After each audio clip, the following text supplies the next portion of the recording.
ಅಮಾಯಕವಾಗಿ ಸತ್ತು ಹೋದಂತವರು, ಅತ್ಯಾಚಾರಕ್ಕೊಳಗಾದವರು ಎಲ್ಲರೂ ಕೂಡ ದೇವಸ್ಥಾನದ ಭಕ್ತರೇ. ಮೊನ್ನೆ ಸಮೀರನ ವಿಡಿಯೋ ಕಂಪ್ಯೂಟರ್ ಸೀಸ್ ಮಾಡೋದಕ್ಕೆ 4 ಜನ FSL ಅವರು ಬಂದಿದ್ದಾರೆ ಸಮೀರನ ಮನೆಗೆ. ಧರ್ಮಸ್ಥಳದಿಂದ 4 ಕಿಲೋಮೀಟರ್ ದೂರದಲ್ಲಿ ಅವನ ಆಕ್ಸಿಡೆಂಟ್ ಆಗುತ್ತೆ. ಹಿಂದಿಂದ ಒಂದು ಕೆಂಪು ಕಲರ್ ಕಾರು ಬಂದು ಡಿಕ್ಕಿ ಹೊಡಿತದೆ. Hit and run. Belthangady police station ಅಲ್ಲ. ಧರ್ಮಸ್ಥಳ ಪೊಲೀಸ್ ಸ್ಟೇಷನ್ ಅಲ್ಲ. ಧರ್ಮಸ್ಥಳ ದೇವಸ್ಥಾನದ ಒಂದು ಸೆಕ್ಯೂರಿಟಿ ಆಫೀಸ್ ಅವು, ಎಕ್ಸ್ಟೆಂಡೆಡ್ ಸೆಕ್ಯೂರಿಟಿ ಆಫೀಸ್ಗಳವು ಇವತ್ತಿಗೂ ಹಂಗೆ ಇದೆ. ಕೊಂದವ್ರು ಯಾರು ಅಂತ ಪರ್ಫೆಕ್ಟ್ ಆಗಿ ಸರ್ಕಾರಕ್ಕೂ ಗೊತ್ತಿದೆ, ಪೊಲೀಸರಿಗೂ ಗೊತ್ತಿದೆ. ಹಿಂಗಾಗಿ ಯಾರು ಹಿಡಿತಾ ಇಲ್ಲ ಅವ್ರನ್ನ. ಜೀವನ ಏನು ಅಂತಾನೆ ಗೊತ್ತಾಗಿರೋದಿಲ್ಲ. ಅಂತವರು ಮೋಕ್ಷ ಸಿಗಬೇಕಂತ ಹೇಳಿ ಧರ್ಮಸ್ಥಳದಲ್ಲಿ ಸತ್ರು ಅಂತೆ. ಬುರುಡೆಗಳು ಸಿಕ್ಕಂತ ಸ್ಥಿತಿ ಹೆಂಗಿತ್ತಂತ ಹೇಳಿದ್ರೆ, ಒಂದೇ ಜಾಗದಲ್ಲಿ ಕ್ರಿಕೆಟ್ ಬಾಲ್ಗಳನ್ನ, ಕ್ರಿಕೆಟ್ ಬಾಕ್ಸ್ ಇರ್ತದಲ್ಲ ಸರ್, ಬಾಕ್ಸ್ ಅಲ್ಲಿ ಹೆಂಗೆ ಒಂದ್ರ ಪಕ್ಕ ಹಂಗೆ ಸಿಕ್ಕಿದೆ ಬುರುಡೆ. ಅದರಲ್ಲಿ ಚಿಕ್ಕ ಮಗುದು ಬುರುಡೆ ಇದೆ. ಸೊ ಏನ್ ನಡೀತಾ ಇದೆ? ಮಾನವ ಅಂಗಾಂಗಗಳ ಕಳ್ಳ ಸಾಗಾಣಿಕೆ ನಡೀತಾ ಇದೆ ಇಲ್ಲಿ. ಯಾಕಂದ್ರೆ ಇವ್ರದೇ ಮೆಡಿಕಲ್ ಕಾಲೇಜ್ಗಳಿದೆ ಅನ್ನುವಂತ ಸಂಶಯ ಅನೇಕ ವರ್ಷಗಳಿಂದ ಇತ್ತು. ಅದರ ಜಾಡನ್ನ ಈಗ SIT ಅವರು ಹಿಡಿದಿದ್ದಾರೆ.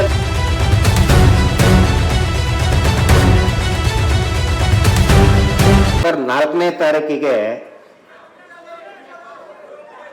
ಬೆಳ್ತಂಗಡಿ ಅಲ್ಲಿ ಮಹೇಶ್ ಶೆಟ್ಟಿ ತಿಮ್ರೋಡಿ ನೇತೃತ್ವದಲ್ಲಿ ಸೌಜನ್ಯ ಹೋರಾಟ ಸಭೆ ಮಾಡಬೇಕಾದ್ರೆ, ಅದು ನನ್ನ ಮೊದಲನೆಯ ಸಾರ್ವಜನಿಕ ಹೋರಾಟದ ನನ್ನ ಎಂಟ್ರಿ. ಅದು ಅವತ್ತಿನ ದಿನ ನಾನು ಮಾತು ಪ್ರಾರಂಭ ಮಾಡಿದ್ದೆ ಮಹಾತ್ಮ ಗಾಂಧೀಜಿ ಅವರಿಂದ. ನಾನು ಒಂದು ಪ್ರಶ್ನೆ ಕೇಳಿದ್ದೆ. ಒಂದು ವೇಳೆ ಮಹಾತ್ಮ ಗಾಂಧೀಜಿ ಅವರು ಬ್ರಿಟಿಷರ ವಿರುದ್ಧ ಹೋರಾಟ ಮಾಡಿದರು, ಆದರೆ ಮಹಾತ್ಮ ಗಾಂಧೀಜಿ ಅವರಿಗೆ ಅಥವಾ ಸುಭಾಷ್ ಚಂದ್ರ ಬೋಸ್ ಅವರಿಗೆ ನೀವು ಬ್ರಿಟಿಷರ ಹೆಸರು ತಗೊಳ್ಳಾರ್ದೇನೆ ಸ್ವಾತಂತ್ರ್ಯದ ಹೋರಾಟ ಮಾಡಿ ಅಂತ ಏನಾಗುತ್ತೆ ಅಲ್ವಾ? ಆ ಪ್ರಶ್ನೆಯನ್ನ ನಾನು ಕೇಳಿದ್ದೆ. ಯಾಕಂತ ಹೇಳಿದ್ರೆ, ಇಲ್ಲಿ ಹೋರಾಟ ನಡೆದಿರುವುದು ಧರ್ಮಸ್ಥಳದ ದೇವಸ್ಥಾನದ ವಿರುದ್ಧ ಅಲ್ಲ. ಅಲ್ಲಿರ್ತಕ್ಕಂಥ ಆಡಳಿತಾಧಿಕಾರಿಗಳು, ಧರ್ಮಾಧಿಕಾರಿಗಳು ತಮ್ಮನ್ನು ತಾವು ನಡೆದಾಡುವ ಮಂಜುನಾಥ್ ಅಂತ ಕರ್ಕೊಳ್ಳುವಂತವ್ರ ವಿರುದ್ಧ ಅವರ ಹೆಸರನ್ನೇ ಉಪಯೋಗ ಮಾಡ್ದೇನೆ ಹೋರಾಟ ಮಾಡ್ರಿ ಅಂದ್ರೆ ಹೆಂಗೆ ಸಾಧ್ಯ ಅನ್ನೋದನ್ನು ಕೇಳಿದ್ದೆ ನಾನು. ಈ ಪ್ರಶ್ನೆ ಇವತ್ತು ಈಗ ಯಾಕೆ ಪ್ರಸ್ತಾಪ ಮಾಡ್ತಾ ಇದ್ದೀನಿ ಅಂತ ಹೇಳಿದ್ರೆ, ನೋಡಿ, ಇದು ನಾವು ನೆರೆದಿರೋದು ಫ್ರೀಡಂ ಪಾರ್ಕ್ ಅಲ್ಲಿ, ಹೌದು ತಾನೆ? ಸ್ವತಂತ್ರ ಉದ್ಯಾನವನ. ಈಗ ಏನು ನಮ್ಮನ್ನು ಬಿಂಬಿಸ್ತಾ ಇದ್ದಾರೆ ಅಂತ ಹೇಳಿದ್ರೆ, ಹೋರಾಟ ಮಾಡುವುದೇ ಷಡ್ಯಂತ್ರ.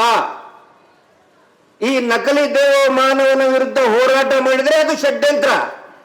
ಒಂದು ವೇಳೆ ಇದೇ ಕಾನ್ಸೆಪ್ಟ್, ಇದೇ ನ್ಯಾರೇಷನ್ ಸ್ವತಂತ್ರ ಸಿಕ್ಕಂತ ಸಂದರ್ಭದಲ್ಲಿದ್ರೆ ಏನಾಗ್ತಿತ್ತು? ಈ ಸ್ವಾತಂತ್ರ್ಯ ಉದ್ಯಾನವನನ್ನ ಷಡ್ಯಂತ್ರ ಉದ್ಯಾನವನ ಅಂತ ಹೆಸರಿಡ್ತಾ ಇದ್ರು, ಹೌದಲ್ಲ? ಫ್ರೀಡಂ ಪಾರ್ಕ್ ಅಂತ ಇರ್ತಿರ್ಲಿಲ್ಲ, ಷಡ್ಯಂತ್ರದ ಪಾರ್ಕ್ ಅಂತ ಇರ್ತಾ ಇದ್ರು. ಈಗ ಅವ್ರು ಏನ್ ಮಾಡ್ತಾ ಇದ್ದಾರೆ? ಹೋರಾಟ ಮಾಡಿದ್ರೆ ಷಡ್ಯಂತ್ರ. ಯಾರ ವಿರುದ್ಧ ಷಡ್ಯಂತ್ರ? ದೇವಸ್ಥಾನದ ವಿರುದ್ಧ ಅಂತೆ. ಹೋರಾಟ ಮಾಡ್ತಾ ಇರೋರು ಎಲ್ಲರೂ ಕೂಡ ಅನೇಕರು ದೇವಸ್ಥಾನದ ಭಕ್ತರೇ.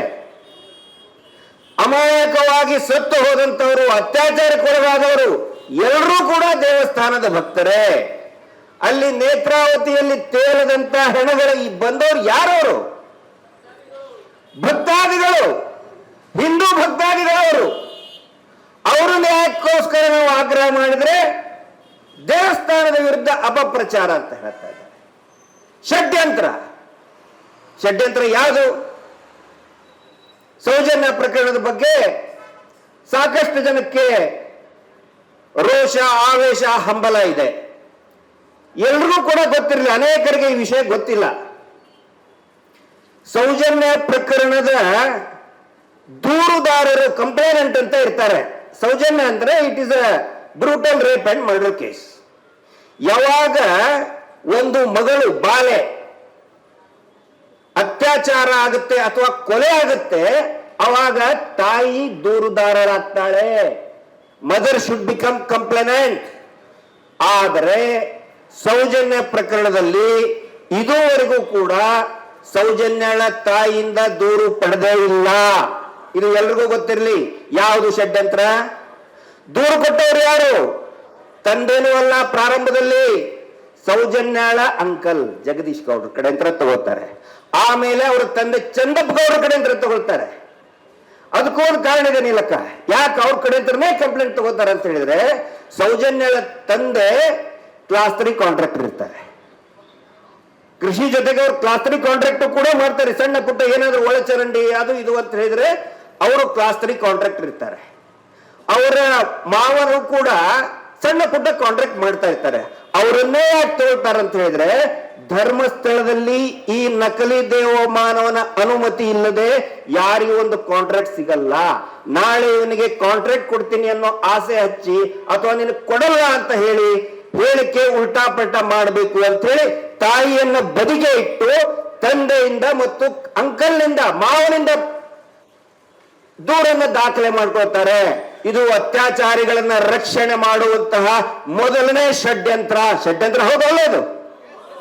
ದೂರ ಯಾರ ಕಡೆ ಅಂದ್ರೆ ತಾಯಿ ನೋಡಿ, ದೆಹಲಿ ನಿರ್ಭಯ ಪ್ರಕರಣ ತಗೊಳ್ಳಿ. Who is the complainant? Asha Singh. ತಾಯಿ ಆಶಾ ಸಿಂಗ್ ಅವರು ದೂರುದಾರರು. ಯಾಕಂತ ಹೇಳಿದ್ರೆ ಒಂದು ಪ್ರಿನ್ಸಿಪಲ್ ಇದೆ ನಮ್ಮ ಕಾನೂನಲ್ಲಿ, ಸಂವಿಧಾನದಲ್ಲಿ. ತಾಯಿ ಯಾವತ್ತಿಗೂ ಕಾಂಪ್ರಮೈಸ್ ಆಗೋದಿಲ್ಲ, ತಂದೆ ಆಗಬಹುದು.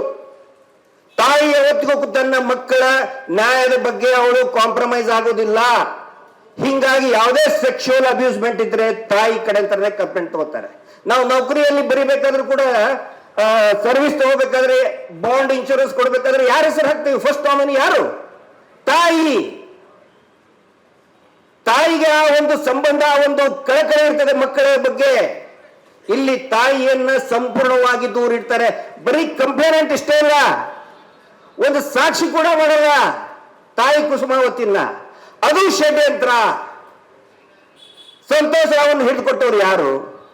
ಪೊಲೀಸರು ಹಿಡಿಲಿಲ್ಲ, ಅರೆಸ್ಟ್ ಮಾಡಲಿಲ್ಲ, ಅಥವಾ ಘಟನೆಯನ್ನ ನೋಡಿದವ್ರು ಯಾರೋ ನೋಡಿ ಹೇಳಿ ಇನ್ಫಾರ್ಮೇಶನ್ ಅಲ್ಲ. ಅದೇ ಅತ್ಯಾಚಾರ ಮಾಡಿದಂತಹ ಆರೋಪ ಇರುವಂತಹ ಮಲ್ಲಿಕ್ ಜೈನ್ ಹಿಡ್ಕೊಂಡು ಬರ್ತಾರೆ.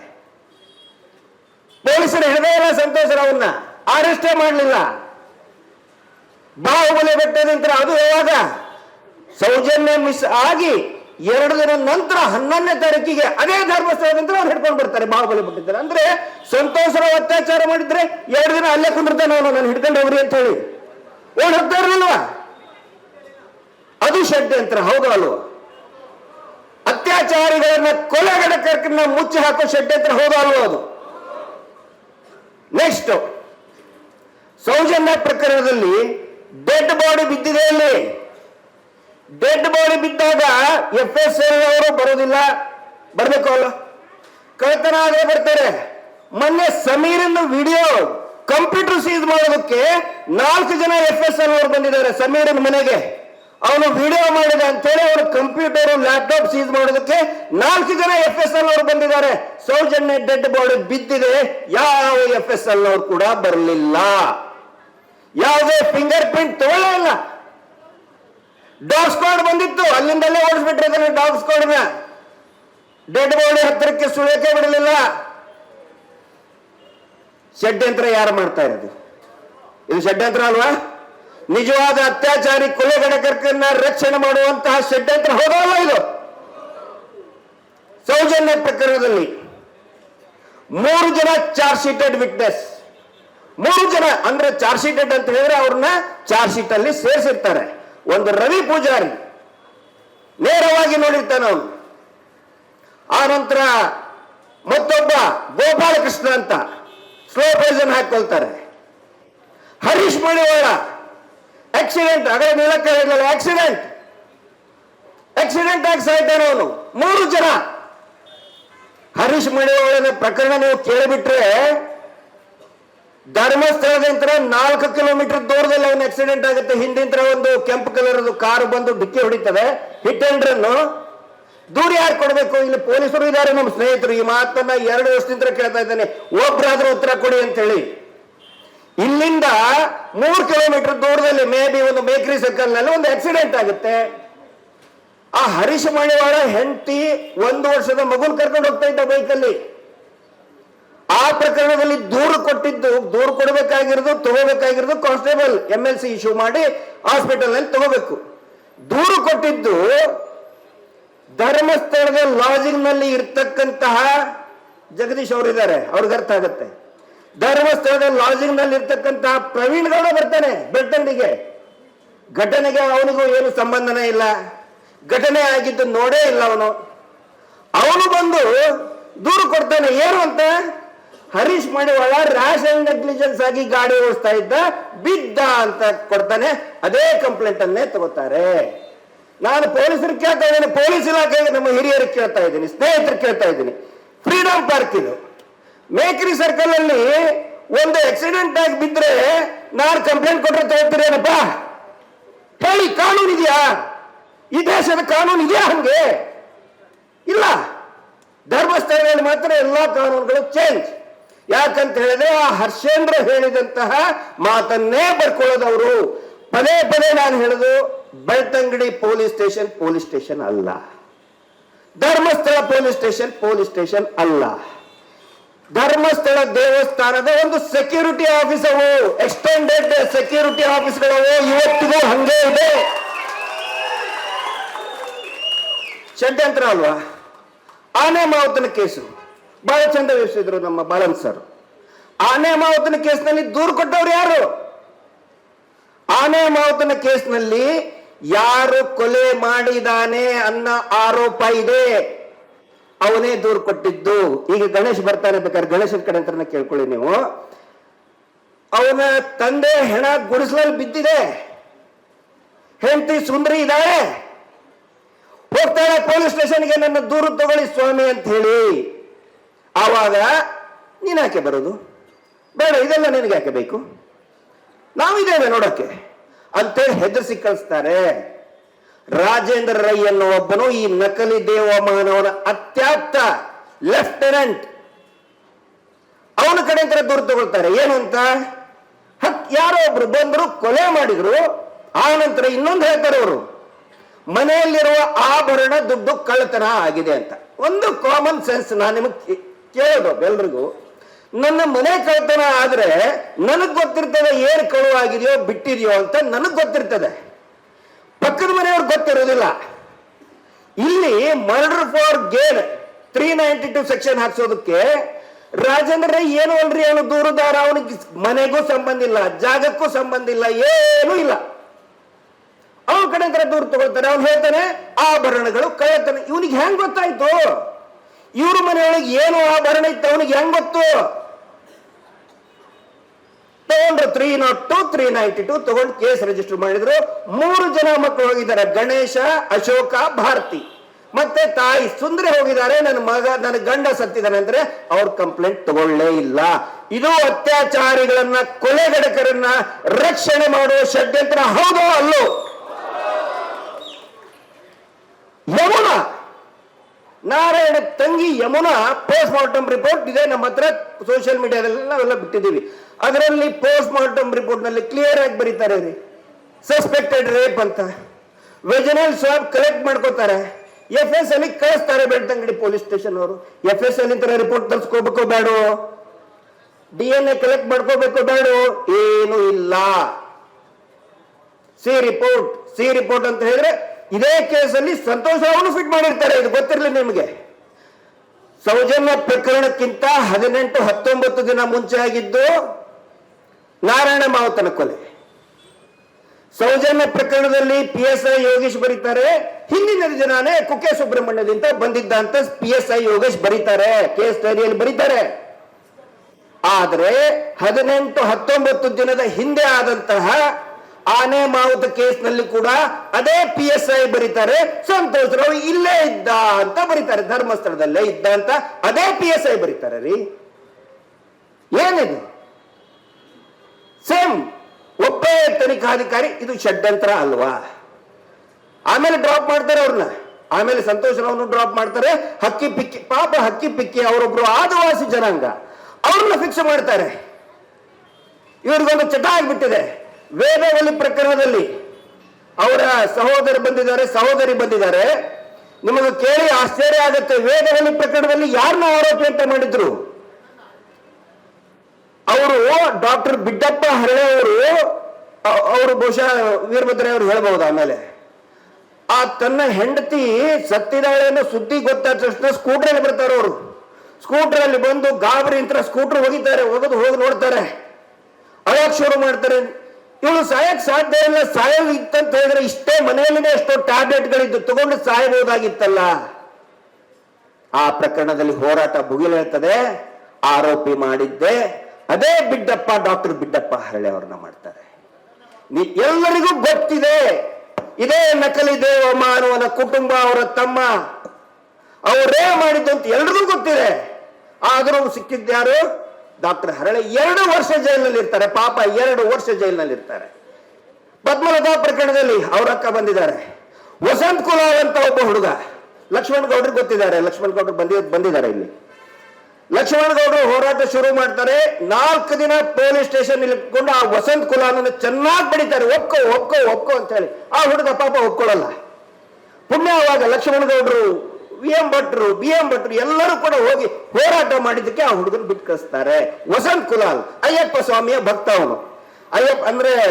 ಅಯ್ಯಪ್ಪ ಮಾಲೆ ಹಾಕೋಕ್ಕಿಂತ ಮುಂಚೆ ಒಂದ್ಸಾರಿ ಶೇವಿಂಗ್ ಮಾಡ್ಕೊಳಕ್ ಹೋಗಿರ್ತಾರೆ.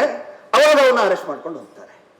ಇಲ್ಲಿ ಕೊಂದವರು ಯಾರು ನೀವು ಕೇಳ್ತಾ ಇದ್ದೀರಲ್ಲ, ಕೊಂದವರು ಯಾರು ಅಂತ ಎಲ್ರಿಗೂ ಗೊತ್ತಿದೆ, ಪೊಲೀಸರಿಗೆ ಗೊತ್ತಿದೆ, ಕೊಂದವರು ಯಾರು ಅಂತ ನಿಖರವಾಗಿ ಗೊತ್ತಿದೆ. ಹಿಂಗಾಗಿ ಅವ್ರು ಹಿಡಿತಾ ಇಲ್ಲ. ಇದು ಗೊತ್ತಿರಬೇಕು. ಕೊಂದವರು ಯಾರು ಅಂತ ಪರ್ಫೆಕ್ಟ್ ಆಗಿ ಸರ್ಕಾರಕ್ಕೂ ಗೊತ್ತಿದೆ, ಪೊಲೀಸರಿಗೂ ಗೊತ್ತಿದೆ. ಹಿಂಗಾಗಿ ಯಾರು ಹಿಡಿತಾ ಇಲ್ಲ ಅವ್ರನ್ನ. ಇದು ಆಗಿರೋ ಸಮಸ್ಯೆ. ಎಲ್ಲಾ ಪ್ರಕರಣದಲ್ಲಿ ನೋಡಿ, ಯಾರನ್ನೋ ಒಬ್ಬರನ್ನ ಹಿಡಿದು ಬಿಡ್ತಾರೆ, ಹೋರಾಟ ಮಾಡಿದ್ರೆ ಷಡ್ಯಂತ್ರ. ಮಹೇಶ್ ಶೆಟ್ಟಿ ತಿಮರೋಡಿ ಅವ್ರನ್ನ ಎನ್ಕೌಂಟರ್ ಮಾಡಿ ಅಂತ ಹೇಳಿದರು. ನಿರಂತರವಾಗಿ ಕೇಸ್ ಹಾಕ್ತಾನೆ ಇದ್ದಾರೆ, ಮಹೇಶ್ ಶೆಟ್ಟರ್ ಮೇಲೆ ಕೇಸ್ ಹಾಕ್ತಾನೆ ಇದ್ದಾರೆ. ಈಗ ಗಡಿಪಾರು, ನೀವು ದಕ್ಷಿಣ ಕನ್ನಡ ಜಿಲ್ಲೆಯಿಂದ ಗಡಿಪಾರು ಮಾಡಿರಬಹುದು, ಹೋರಾಟದಿಂದ ಗಡಿಪಾರು ಮಾಡಕ್ಕಾಗತ್ತ? ಇವತ್ತು ಇಡೀ ಹೋರಾಟ ಇಡೀ ರಾಜ್ಯವನ್ನ ವ್ಯಾಪಿಸಿದೆ, ದೇಶವನ್ನು ವ್ಯಾಪಿಸಿದೆ. ಹೇಳ್ತಾರೆ ಮಹೇಶ್ ಶೆಟ್ಟಿ ಎಲ್ಲಿ? ನಾನು ಹೇಳ್ತೇನೆ, ಮಹೇಶ್ ಶೆಟ್ರು ಪ್ರತಿಯೊಬ್ಬ ಕನ್ನಡಿಗನ ಹೃದಯದಲ್ಲಿ ಮಹೇಶ್ ಶೆಟ್ಟಿ ತಿಮರೋಡಿ ಇದ್ದಾರೆ. ಹೃದಯದಿಂದ ಗಡಿಪಾರು ಮಾಡಕ್ಕಾಗುದಿಲ್ಲ. ಇದು ಗೊತ್ತಿರಲಿ. ಇದು ಷಡ್ಯಂತ್ರ. ಬರೀ ಏನ್ ಮಾತಾಡಿದ್ರು ಷಡ್ಯಂತ್ರ. SIT ತನಿಖೆ ಬಗ್ಗೆ ಹೇಳ್ತಾ ಇದ್ರು. ಇನ್ನೊಂದು ಹೊಸದಾಗಿ ಶುರು ಮಾಡಿದ್ದಾರೆ. ಗಿರೀಶ್ ಮಟ್ಟಣ್ಣವ್ರ ಹೆಂಡತಿ ಜೊತೆಗೆ ಹಣದ ವಹಿವಾಟು, ಆನಂತರ ಕೋಟ್ಯಾಂತರ ರೂಪಾಯಿ ಈ ಫಾರಿನ್ ಫಂಡ್ ಅಂತೆ ಪಾದ್ರಿಗಳಿಗೆ ಕಳಿಸಿದ್ರಂತೆ, ಮುಲ್ಲಾಗಳಿಗೆ ಕಳಿಸಿದ್ರಂತೆ, ಮೌಲ್ವಿಗಳಿಗೆ ಕಳಿಸಿದ್ರಂತೆ. SIT ಮುಂದೆ ನಾನು ಏನಾದ್ರೂ ಹೇಳ್ಬಹುದು ಸರ್? ಒಂದ್ ವೇಳೆ ಕೋಟಿಗಟ್ಟಲೆ ದುಡ್ಡು ತಗೊಂಡ್ರೆ ನನ್ನ ಹೆಂಡತಿ ಮುಂದೆ ನಾ ಸುಳ್ಳು ಹೇಳಕ್ಕಾಗತ್ತಾ? ನನ್ನ ಹೆಂಡತಿ SIT-ಗಿಂತಲೂ ಕೂಡ ಬಹಳ ಸ್ಟ್ರಾಂಗ್. ಮೊನ್ನೆ ಚೆಕ್ ಮಾಡಿದ್ವಿ ನಾವು. 2 ವರ್ಷದಿಂದ ನಂದು ಹೆಂಡತಿ ಗೂಗಲ್ ಪೇ ಇಂದ ಹಾಕಿರೋದು 5,500 ರೂಪಾಯಿ. 5,500 ರೂಪಾಯಿ. ಬೇಕಾದ್ರೆ ನಿಮಗೆ ಅದು ಗೂಗಲ್ ಪೇ ಇದನ್ನು ತೋರಿಸ್ತೀನಿ. ನನ್ನ ಕಡೆ ದುಡ್ಡಿಲ್ಲ ಅಥವಾ ನಂದು ಟ್ರಾನ್ಸಾಕ್ಷನ್ ಆಗ್ತಾ ಇಲ್ಲ ಅಂತ ಹೇಳಿದೆ ನನ್ನ ಹೆಂಡತಿಗೆ. ಅವಳು ಹಾಡು ಬಿಟ್ಟಿದ್ದಾಳೆ 1 ಕೋಟಿ ರೂಪಾಯಿ. ನನಗೆ ಗೊತ್ತಿಲ್ಲ, ಹೆಂಡತಿ ಮುಂದೆ ಸುಳ್ಳು ಹೇಳಕ್ಕಾಗ್ತದಲ್ರಿ? ಆ ನಂತರ ಗಿರೀಶ್ ಮಟ್ಟಣ್ಣವ್ರ ಹೆಂಡತಿ 5,500 ರೂಪಾಯಿ ಹಾಕಿಲ್ಲ ಅಂತ ಕಂಡು ಹಿಡಿಯೋದಕ್ಕೆ 4 ಜನ IPS ಅಧಿಕಾರಿಗಳು, 3 ಜನ DYSPಗಳು, 10 ಜನ ಇನ್ಸ್ಪೆಕ್ಟರ್, 10 ಜನ DYSPಗಳು ಬೇಕಾ? ಹೈ ಕ್ಯಾಲಿಬರ್ ಇರುವಂತ IPS ಅಧಿಕಾರಿಗಳಿದ್ದಾರೆ. ಅವ್ರಿಗೆ ಕೆಲಸ ಮಾಡೋದಕ್ಕೆ ಬಿಡಿ. ಸುಖ ಸುಮ್ಮನೆ ಹಿಂದೂ ಮುಸ್ಲಿಂ ಜೈ ಏನದು ಪಾದ್ರಿಗಳ ದುಡ್ಡು ಕಳಿಸಿದ್ರಂತೆ. ಇವತ್ತು ನಾನು ಹೇಳ್ತಾ ಇದ್ದೀನಿ, ಇವತ್ತಿನವರೆಗೆ ಒಬ್ಬ ಪಾದ್ರಿ, ಒಬ್ಬ ಮೌಲ್ವಿ ನೀವು ದೇವಸ್ಥಾನದ ವಿರುದ್ಧ ಹೋರಾಟ ಮಾಡಿ ಅಂತೇಳಿ ಒಂದೇ ಒಂದು ಮಾತು ಹೇಳಿಲ್ಲ. Not a single word. ಯಾಕೆ ಇಷ್ಟೊಂದು ಕಾನ್ಫಿಡೆನ್ಸ್ ಅಂತ ಹೇಳ್ತಾ ಇದ್ದೀನಿ ಅಂತ ಹೇಳಿದ್ರೆ, 10 ಜನ ಎನ್ಕ್ವೈರಿ ಆಗಿದೆ ನಂದು SIT-ಯಲ್ಲಿ. ನಂದು 10 ವರ್ಷದ ಎಲ್ಲಾ ಟ್ರಾನ್ಸಾಕ್ಷನ್ ತಗೊಂಡಿದ್ದಾರೆ. ನಂದು ಇಮೇಲ್ ID ಇರಬಹುದು, ವಾಟ್ಸಪ್ ಸಂಪೂರ್ಣವಾಗಿ ನೋಡಿದ್ದಾರೆ. ಒಂದೇ ಒಂದು ಶಬ್ದ, ಒಳಸಂಚಿನ ಒಂದೇ ಒಂದು ಶಬ್ದ ಕೂಡ ಸಿಕ್ಕಿಲ್ಲ. 1 ರೂಪಾಯಿ ಕೂಡ ಫಾರಿನ್ ಫಂಡ್ ಆಗಲಿ ಈ ದೇಶ ಈ ರಾಜ್ಯದ ಯಾವುದೇ ಒಬ್ಬ ಪಾದ್ರಿ ಮೌಲ್ವಿ ಒಂದೇ 1 ರೂಪಾಯಿ ಕೂಡ ಹಾಕಿಲ್ಲ ಸ್ವಾಮಿ. ಷಡ್ಯಂತ್ರ ಅಂತ ಹೇಳ್ತೀರಾ? ನಾನು ವಿನಂತಿ ಮಾಡ್ಕೊಳ್ತಾ ಇದ್ದೀನಿ ಈ ವೇದಿಕೆಯಿಂದ ಮಾನ್ಯ ಗೃಹ ಸಚಿವರಿಗೆ, ತಮ್ಮ ಮೇಲೆ ನಮಗೆ ನಂಬಿಕೆ ಇದೆ, ಗೌರವ ಇದೆ ತಾವು ಹೇಳಿದ್ರಲ್ಲ, ಷಡ್ಯಂತ್ರವನ್ನ ನಾವು ಬಯಲು ಮಾಡ್ತೇವೆ ಇದ್ರೆ ದಯವಿಟ್ಟು ಸರ್ಕಾರ ಹೇಳಿ ಅದನ್ನ ಒಂದ್ಸಾರಿ ಸರ್ಕಾರ ಹೇಳಿ. SIT ಆಧಾರದ ಮೇಲೆ ಸರ್ಕಾರ ಹೇಳಬೇಕು, ನಾವೇನಾದ್ರೂ ದುಡ್ಡು ತಗೊಂಡಿದೀವಾ ಇಲ್ಲ, ಷಡ್ಯಂತ್ರ ಇದೆಯಾ ಇಲ್ಲ, ಮೊದಲು ಅದನ್ನು ಕ್ಲಿಯರ್ ಮಾಡಿ. ಷಡ್ಯಂತ್ರ ಅನ್ನೋದು ಈಗಿಂದಲ್ಲ, ಈಗಿನ ಶಸ್ತ್ರ ಅಲ್ಲ ಅವ್ರದ್ದು.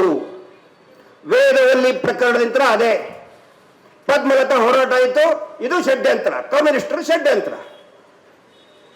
ನಾವು ಮೀಟರ್ ಬಡ್ಡಿ ದಂಧೆ ಹೋರಾಟ ಮಾಡಬೇಕಾದ್ರೆ ಜನವಾದಿ ಮಹಿಳಾ ಸಂಘಟನೆಯವರು ಎಲ್ಲೇ ಇದಕ್ಕೆ ಬಂದಿದ್ರು, ಮಂಡ್ಯ ಮಳವಳ್ಳಿಗೆ, ಅಲ್ಲಿ ಹೋದ್ರೆ ನಾವು ಷಡ್ಯಂತ್ರ. ದಯವಿಟ್ಟು ಷಡ್ಯಂತ್ರ ಅನ್ನೋದನ್ನ ಮೊದಲು ಸರ್ಕಾರ ಕ್ಲಿಯರ್ ಮಾಡಬೇಕು, ತನಿಖೆಯ ಆಧಾರದ ಮೇಲೆ. ಷಡ್ಯಂತ್ರ ಆನಂತರ ಇನ್ನೊಂದು ಹೇಳ್ತಾ ಇದ್ದಾರೆ. ಕೊನೆಯದಾಗಿ ಒಂದು ಮಾತು ಹೇಳ್ತೇನೆ, ಸಾರಿ ನವೀನ್. ಸುಸೈಡ್ ಪಾಯಿಂಟ್ ಅಂತೆ, ಮೋಕ್ಷ ಸಿಗೋದಕ್ಕೆ ಜನ ಅಲ್ಲಿ ಹೋಗಿ ಆತ್ಮಹತ್ಯೆ ಮಾಡ್ಕೋತಾರಂತೆ, ಧರ್ಮಸ್ಥಳಕ್ಕೆ ಹೋಗಿ ಆತ್ಮಹತ್ಯೆ ಮಾಡ್ಕೋತಾರಂತೆ. ಮೋಕ್ಷ, ಜೀವನದಲ್ಲಿ ಮೋಕ್ಷ ಸಿಗಬೇಕು ಅಂತ ಹೇಳಿ. ಸತ್ತಂತವ್ರು ಎಷ್ಟು ವರ್ಷ ಗೊತ್ತಾ?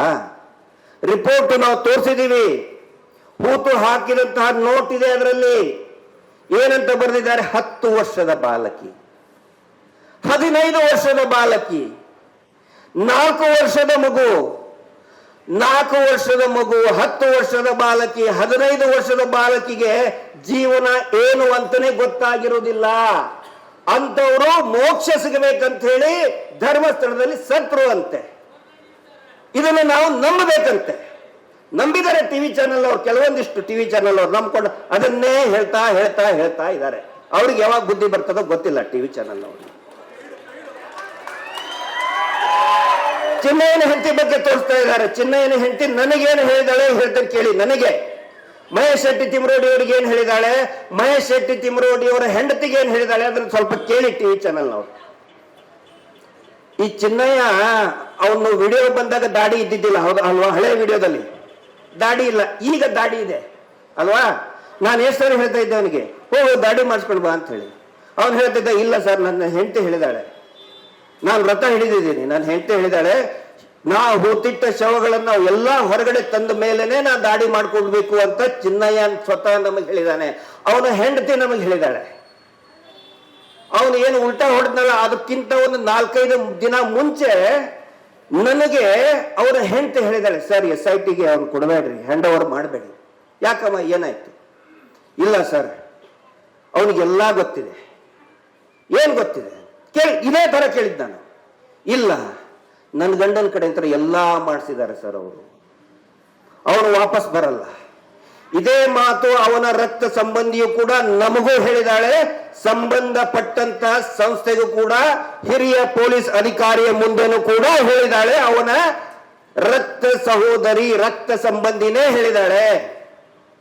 ಚಿನ್ನಯ್ಯನಿಗೆ ಎಲ್ಲ ಗೊತ್ತಿದೆ, ಅವನ ಕಡೆಯಿಂದ ಎಲ್ಲವನ್ನೂ ಮಾಡಿಸಿದ್ದಾರೆ. ಇದೇ ಮಾತು ರೆಕಾರ್ಡ್ ಆಗಿದೆ, ಒಂದು ತನಿಖಾ ಸಂಸ್ಥೆಯಲ್ಲಿ ರೆಕಾರ್ಡ್ ಆಗಿದೆ.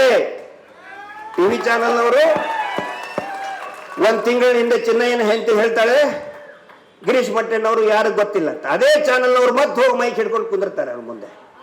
ಷಡ್ಯಂತ್ರ ಮಾಡಿದ್ರು, ಷಡ್ಯಂತ್ರ. ಈ ಷಡ್ಯಂತ್ರ ಅನ್ನೋದು ಇವ್ರ ಸಿನಿಮಾ ಹೆಸರು, ಇವ್ರು ತೆಗೆದಂತ ಸಿನಿಮಾ ಹೆಸರು. ಆ ಸಿನಿಮಾ ಹೆಸರನ್ನೇ ಹೇಳ್ತಾ ಇದ್ದಾರೆ. ಮಾತಾಡ್ಕೊಳ್ಳಿ, ನೀವೇನಾದ್ರೂ ಮಾತಾಡ್ಕೊಳ್ಳಿ, ಎಷ್ಟಾದ್ರೂ ಅವಮಾನ ಮಾಡಿ, ನಾವು ಏನು ಮಾತಾಡಲ್ಲ, ನಾವು ಸುಮ್ಮನೆ ಸಹಿಸ್ಕೊತೀವಿ. ಯಾಕಂತ ಹೇಳಿದ್ರೆ ಅವರು ಸಹಿಸ್ಕೊಂಡಿದಾರಲ್ಲ ಅವಮಾನವನ್ನ, ಅವರು ಸಹಿಸ್ಕೊಂಡ ಅವಮಾನ ನೋವು ಮುಂದೆ ನೀವು ನಮಗ್ ಬೈತಾ ಇರೋದು ಏನೋ ಅಲ್ಲ. ಈ ಟಿವಿ ಚಾನೆಲ್ನವರು ನ್ಯಾಯ ಸಿಗ್ಬೇಕಾಗಿರೋದು ಅವರಿಗೆ, ಗಿರೀಶ್ ಮಟ್ಟಣ್ಣವ್ರಿಗಲ್ಲ. ನಾನು ಬರೀ ಮಾತಾಡ್ತಾ ಇದ್ದೀನಿ ಇಷ್ಟೇ, ನಾನೇನು ದೊಡ್ಡ ಇವನಲ್ಲ. ಆದ್ರೆ ಅವ್ರಿಗೆ ಅವ್ರಂತ 100 ಜನ ತೀರ್ಕೊಂಡಿದ್ದಾರೆ. ಬುರುಡೆ ಹೇಳ್ತಾರಲ್ಲ, ಬುರುಡೆನೇ ಸಿಗ್ಲಿಲ್ಲ ಅಂತ. ಸಿಕ್ಕಿದ್ದು ಹೆಂಗೆ ಅಂತ ಹೇಳಿದ್ರೆ ಇದ್ರ ಮೇಲೆ ಗೊತ್ತಾಗುತ್ತೆ ಅಲ್ಲಿ ಏನು ನಡೆದಿದೆ ಅಂತ ಹೇಳಿ.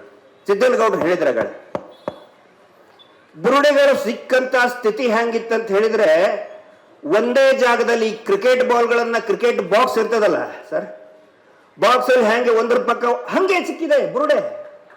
ಅದರಲ್ಲಿ ಚಿಕ್ಕ ಮಗುದು ಬುರುಡೆ ಇದೆ. ಸೊ ಏನ್ ನಡೀತಾ ಇದೆ ಅಲ್ಲಿ? ಒಂದ್ರ ಪಕ್ಕ ಒಂದು ಬುರುಡೆ ಇದೆ ಅಂದ್ರೆ ಓನ್ಲಿ ಸ್ಕಲ್. ಭಾಗ ಬೇರೆ ಬೇರೆ ಕಡೆ ಬಿದ್ದಿದೆ, ಚೆಲ್ಲಾಪಿಲ್ಲಿ ಆಗಿದೆ. ಅಂದ್ರೆ ಅದ್ ಏನೋ ಯಾರೋ ತಂದ ಬರೀ ಸುಮ್ಮನೆ ಸತ್ತಿದ್ದಲ್ಲ, ಬರೀ ಒಂದೂವರೆ ಅಡಿ ಅಗಿತಾ ಇದ್ದ ಅವನು. 15 ಮಾನ್ಸೂನ್ ಇಂತ್ರ ಕೊಚ್ಕೊಂಡು ಹೋಗಿದೆ. ಹಿಂಗಾಗಿ ಅಲ್ಲೇ ಕಾಣ್ತಾ ಇದೆ. ಒಂದ್ರ ಪಕ್ಕ ಒಂದು ಬುರುಡೆ ಹೆಂಗ ಸ್ವಾಮಿ ಬಂತು? ವಾಮಾಚಾರ ಏನಾದ್ರೂ ನಡೀತಾ ಇರಬಹುದಾ? Human organ last.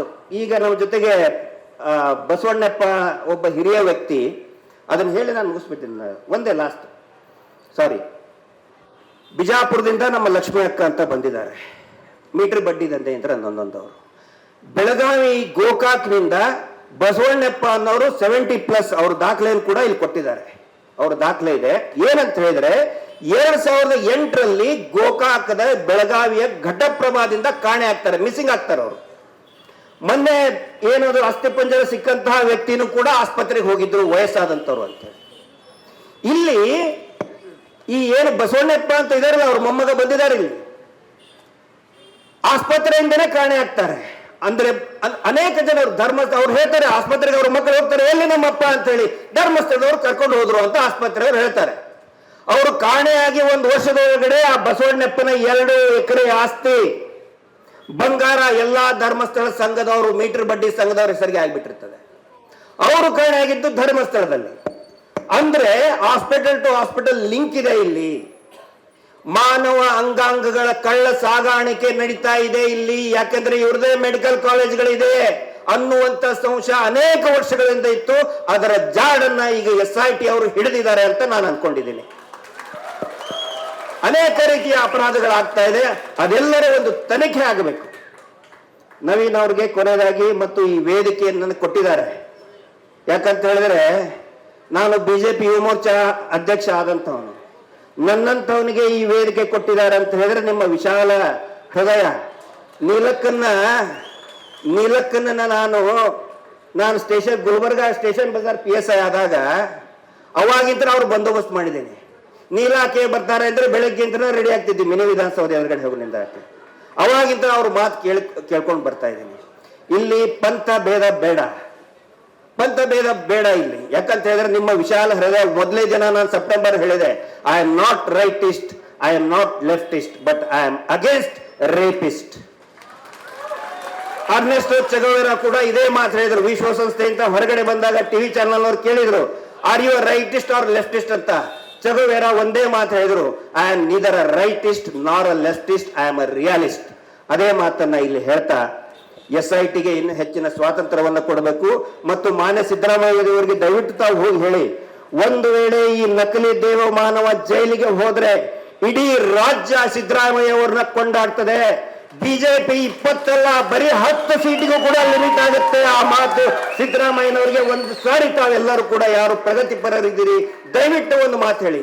ಇದರಿಂದ ಅನೇಕ ಜನ ಸಂತ್ರಸ್ತರು, ಲಕ್ಷಾಂತರ ಜನ ಸಂತ್ರಸ್ತರು ನಿಮ್ಮ ಜೊತೆಗಿರ್ತಾರೆ. ಈ ಸಂದರ್ಭದಲ್ಲಿ ಬಂದಂತಹ ಬೇರೆ ಬೇರೆ ಜಿಲ್ಲೆ ಬಂದಂತಹ ನಮ್ಮ ಶಶಿಕಲಾ ಶೆಟ್ಟಿ, ನಮ್ಮ ವಾರುಣ್ ನಿಂತ್ರ, ಮತ್ತೆ ಪ್ರಭು ಅಂಬಿಕಾ ಪ್ರಭು ಅವರು, ಗಾಣಿಗರು, ಜಯಂತರು ಮತ್ತು ಅನೇಕ ಹಿರಿಯರು, ನಮ್ಮ ಸಂಧ್ಯಾ ಪವಿತ್ರ ನಾಜಗ್ ಅವರು, ಜಗದೀಶ್ ಅವರು, ಇನ್ನೂ ಅನೇಕ ಜನ ಬಂದಿದ್ದಾರೆ. ನಮಗೆ ಅವಕಾಶ ಕೊಟ್ಟಿದ್ದಕ್ಕೆ, ನಿಮ್ಮ ವಿಶಾಲ ಹೃದಯಕ್ಕೆ, ಒಬ್ಬ ಕೇಸರಿ ಪಡೆಯಲ್ಲಿ ಇದ್ದಂಥವನನ್ನ ಕರೆದು ಮಾತನಾಡಿಸೋಕೆ ಅವಕಾಶ ಕೊಟ್ಟಂತಹ ನಿಮ್ಮ ವಿಶಾಲ ಹೃದಯಕ್ಕೆ ನಾವೆಲ್ಲರೂ ಕೂಡ ಒಂದಾಗಿ ಹೋರಾಟವನ್ನ ಮಾಡೋಣ. ನಮ್ಮ ನರಸಿಂಹಮೂರ್ತಿ ಅವರಿಗೆ ಎಲ್ರಿಗೂ ಕೂಡ ಧನ್ಯವಾದಗಳನ್ನ ಹೇಳಿ ನಾನು ಮಾತನ್ನು ಮುಗಿಸ್ತಾ ಇದ್ದೇನೆ. ಜಸ್ಟಿಸ್ ಫಾರ್ ಜೋರ ಕೈ ಅಂತ ಹೇಳ್ಬಿಡಿ. ಜಸ್ಟಿಸ್ ಫಾರ್ ಧನ್ಯವಾದ.